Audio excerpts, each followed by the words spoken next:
नमस्कार दोस्तों, आप सभी का फिर से एक बार बहुत बहुत स्वागत है मेरे चैनल मिथिका में, जहां मैं आप लोगों को ऐसी नई नई कहानियां सुनाती हूं जो आपने पहले कभी नहीं सुनी होंगी। तो चलिए आज की कहानी शुरू करते हैं।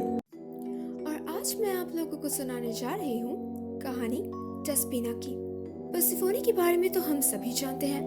वो फसलों की देवी डिमीटर की बेटी है और अंडरवर्ल्ड के देवता हेडिस की पत्नी। पर्सिफोनी को यह खूबसूरती अपनी माँ से मिली थी। डिमीटर इतनी खूबसूरत थी कि समुद्र के देवता पोसेडन का उन पर नजर था, मगर डिमीटर पोसेडन को पसंद नहीं करती थी और इसीलिए पोसेडन का उन्हें रिझाने का हर प्रयास व्यर्थ जाता था। एक दिन ऐसे ही डिमीटर पोसेडन से पीछा छुड़ाने के लिए एक घोड़ी के रूप में खेतों में घूम रही थी, मगर वो पोसेडन को धोखा नहीं दे सकी। पोसेडन ने एक घोड़े का रूप लेकर उनके साथ जबरदस्ती संभोग किया और इस मिलन से जन्म हुआ पंखों वाले दैव घोड़ा एरियन का और एक प्यारी सी बच्ची डेस्पिना की। इस घटना से डिमीटर इतना गुस्सा हो गई कि उन्होंने अपनी बच्ची की शक्ल तक नहीं देखी और खुद को शुद्ध करने के लिए लीथ नदी में नहाने चली गई, जहां नहाने से लोग अपने सारे दुख भूल जाते हैं। बेचारी डेस्पिना वही अकेले अपनी माँ के बगैर बड़ी होने लगी और उसके दिल में अपनी माँ के लिए नफरत भर गई। मगर पर्सिफोनी की किस्मत डेस्पिना से बेहतर थी।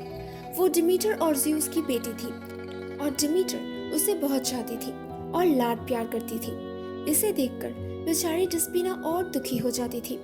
उस बेचारी को समझ नहीं आता था कि उसका कसूर क्या है। जब हेडिस पर्सिफोनी को अपने साथ अंडरवर्ल्ड ले गए तो डिमीटर बहुत दुखी हो गई और अपने कर्तव्यों को टालने लगी, जिस वजह से चारों तरफ सूखा पड़ गया।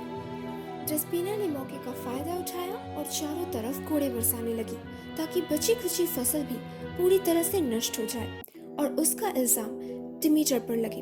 और उसके साथ साथ वो नदियों और तालाबों को बर्फ से जमाने लगी ताकि सब उसके पिता पोसेडन को इसके लिए दोषी ठहराए और उसे उसका बदला लेने के लिए मदद कर रहे थे बोरियस, एक उपदेवता जो ठंडी उत्तरी हवा के वाहक है, जिसके लिए डेस्पिना के दिल में धीरे धीरे प्यार उमड़ रही थी। जब पर्सिफोनी अंडरवर्ल्ड से वापस आई तो उन्होंने देखा जिन पौधों को उन्होंने बड़े प्यार से उगाया था वो सारे नष्ट हो चुके हैं और इसी वजह से उन्हें डेस्पिना के वजूद के बारे में पता चला और वो डेस्पिना से मिलने गई।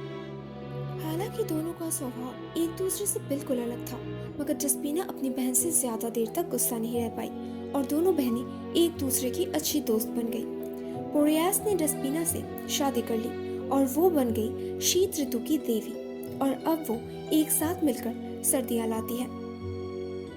तो दोस्तों, कैसी लगी आप लोगों को आज की कहानी? अगर अच्छी लगी हो तो प्लीज इसे लाइक कर दीजिए। नीचे कमेंट सेक्शन में लिखकर जरूर बताइएगा कि आप लोगों को कैसा लगा और प्लीज प्लीज प्लीज मेरे चैनल को सब्सक्राइब कर दीजिए और हाँ, अपने दोस्तों के साथ शेयर करना बिल्कुल मत भूलना।